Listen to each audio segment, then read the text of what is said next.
makna pengasuhan? Setelah pada video sebelumnya kita membahas tentang makna pendidikan, sesuai nama channel kami PPS Pengasuhan Pendidikan dan Sains, maka kali ini kita akan membahas makna pengasuhan. Apa makna pengasuhan? Kebanyakan dari kita mungkin agak asing dengan istilah pengasuhan. Kita lebih sering mendengar istilah parenting. Pengasuhan tidak lain adalah terjemahan dari kata parenting yang asalnya dari istilah bahasa Inggris. Makna pengasuhan adalah pola asuh orang tua terhadap anak meliputi memenuhi kebutuhan fisik, yaitu makanan dan minuman, dan memenuhi kebutuhan psikologis, yakni kasih sayang, rasa aman, serta sosialisasi.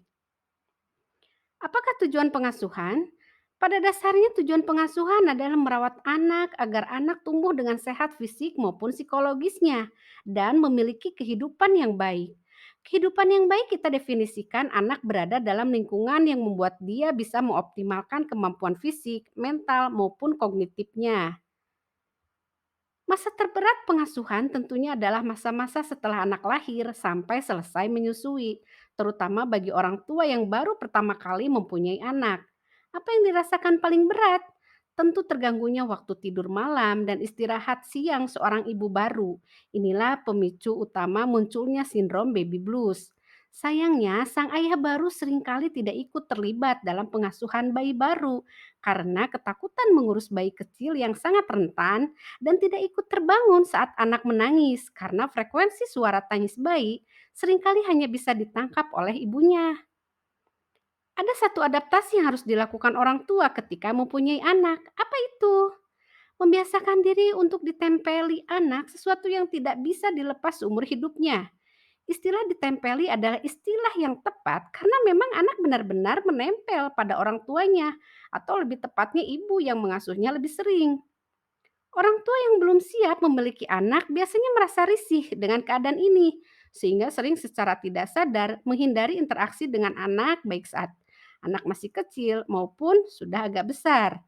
Hal ini dikarenakan kebiasaan menjalani kehidupan mandiri selama masih melajang sehingga sulit menyesuaikan diri ketika anak menempeli dirinya baik secara fisik maupun psikologis. Bolehkah pengasuhan didelegasikan? Tentu saja bisa, tapi kita harus mengetahui resiko yang ditimbulkan dari pengasuhan anak oleh pihak lain, yaitu orang tua sendiri, mertua, maupun pengasuh lain. Memangnya tidak ada resiko jika anak diasuh sendiri? Pahami resiko yang kami maksud. Kalau resiko kecelakaan atau sakit ya, kita sebagai orang tua pun seringkali memang kecolongan walaupun sudah berusaha mengasuh anak dengan optimal. Resiko yang kami maksud dari pengasuhan dengan mendelegasikan pada orang lain adalah yang berkaitan dengan pendidikan. Pengasuhan jelas melibatkan pendidikan. Anak bukanlah benda yang tidak mempunyai rasa dan emosi. Kita seringkali terlupa bahwa proses pengasuhan melibatkan rasa dan emosi. Jika yang mengasuh tidak sepenuhnya menyukai yang diasuh, maka anaknya pun bisa merasakannya, sehingga anak menjadi rewel dan tidak nyaman. Selain itu, tentu pola pikir pengasuh mempengaruhi pola asuh.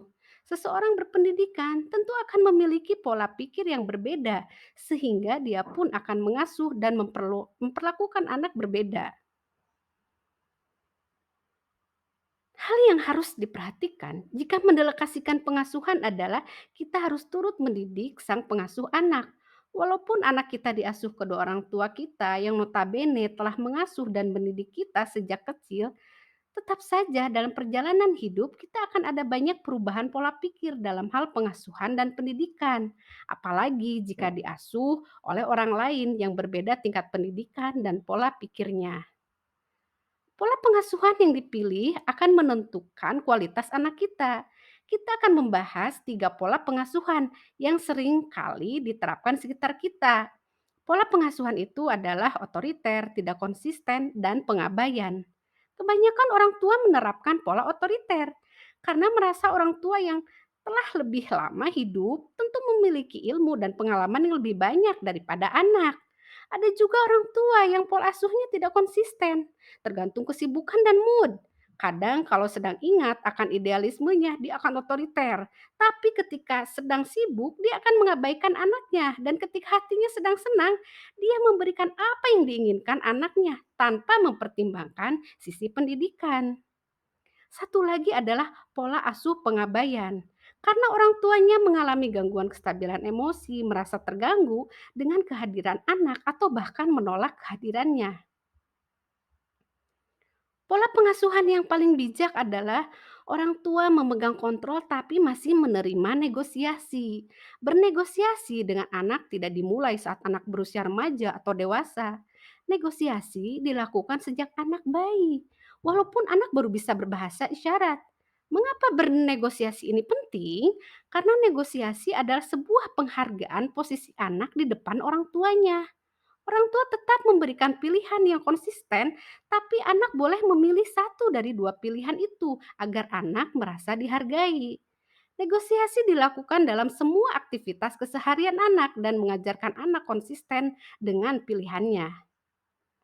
Bagaimana menjadi orang tua yang bijak?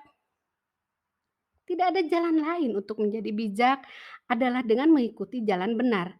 Kita menganggap menjadi bijaksana penting ketika berkaitan dengan peran kita sebagai seorang pemimpin di masyarakat yang luas. Tapi kita seringkali terlupa bahwa kita berangkat menjadi pemimpin yang bijak ketika kita sudah mampu memimpin di ruang lingkup terkecil, yaitu keluarga. Maka sangat penting menjadi orang tua yang bijak karena itu menjadi bekal kita memimpin masyarakat luas. Menjadi bijak tidak pernah mudah karena manusia seringkali mempunyai kecenderungan, maka kita membutuhkan tuntunan Tuhan untuk bisa bersikap bijaksana. Kita sama-sama tahu, menjadi orang tua itu benar-benar harus mengetahui kapan kita keras, lembut, atau fleksibel. Itulah mengapa menikah dan membangun keluarga memegang peranan penting dalam agama. Karena itu adalah sebuah latihan berproses bagi kita sebagai manusia agar menjadi manusia yang paripurna. Terima kasih sudah menyimak. Sampai jumpa lagi di konten selanjutnya. Kita belajar lagi sama-sama agar kita dan keluarga bisa menjadi manusia yang paripurna. Tetap semangat!